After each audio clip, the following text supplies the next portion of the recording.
Current അഫയേഴ്സിൽ നമ്മൾ ഓർത്തിരിക്കേണ്ട ഈ ആഴ്ചത്തെ കാര്യം, UN സെക്യൂരിറ്റി കൗൺസിലിൽ പ്രധാനമായിട്ട് 5 സ്ഥിരാംഗങ്ങളാണുള്ളത്. 1 US, 2 ചൈന, 3 റഷ്യ, അടുത്ത ഫ്രാൻസ്, ബ്രിട്ടൻ.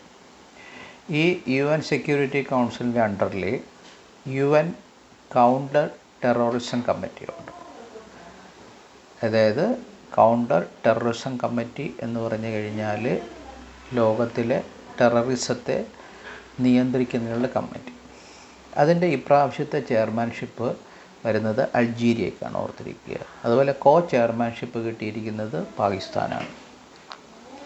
അതുപോലെ താലിബാന് ഉപരോധം ഏർപ്പെടുത്തുന്നതിന് വേണ്ടിയുള്ള ഒരു കമ്മിറ്റിയുണ്ട്.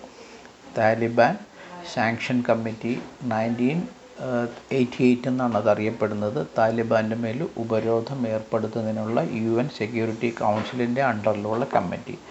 ഈ കമ്മിറ്റിയുടെ ചെയർമാൻഷിപ്പ് ഇപ്രാവശ്യം കിട്ടിയിരിക്കുന്നത് പാകിസ്ഥാനാണ്. ചെയർമാൻഷിപ്പ് 2 രാജ്യങ്ങൾക്കാണ്, റഷ്യയും ഗയാനയും. അതുപോലെ വഖഫ് സ്വത്തുകളുമായിട്ട് ബന്ധപ്പെട്ട് അത് രജിസ്റ്റർ ചെയ്യാനായിട്ട് കേന്ദ്ര ഗവൺമെൻറ് ഈ അടുത്ത സമയത്ത് സ്ഥാപിച്ച പോർട്ടലിൻ്റെ പേര്, അത് കറണ്ട് അഫയേഴ്സ് ചോദിക്കാറുണ്ട്. വഖഫ് ഉമീദ് എന്നാണ് അതിൻ്റെ പേര്. അത് നോട്ട് ചെയ്ത് വെക്കുക. അതുപോലെ റിസർവ് ബാങ്ക് റിപ്പോ നിരക്ക് പുതിയതായിട്ട് ഇപ്പോൾ കുറച്ചിട്ടുണ്ട്. 6% 5.5% കുറച്ചിട്ടുണ്ട്. അതും നമ്മൾ നോട്ട് ചെയ്ത് വയ്ക്കണം.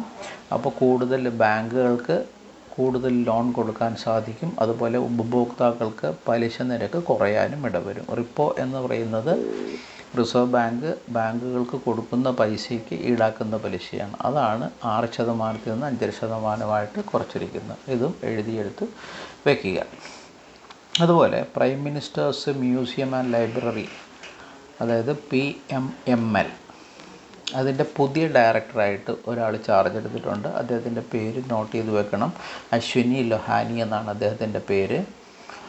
ഈ prime ministers museum and library നേരത്തെ PMML എന്നുണ്ടായിരുന്ന നേരത്തെ Nehru memorial museum and library ആയിരുന്നു.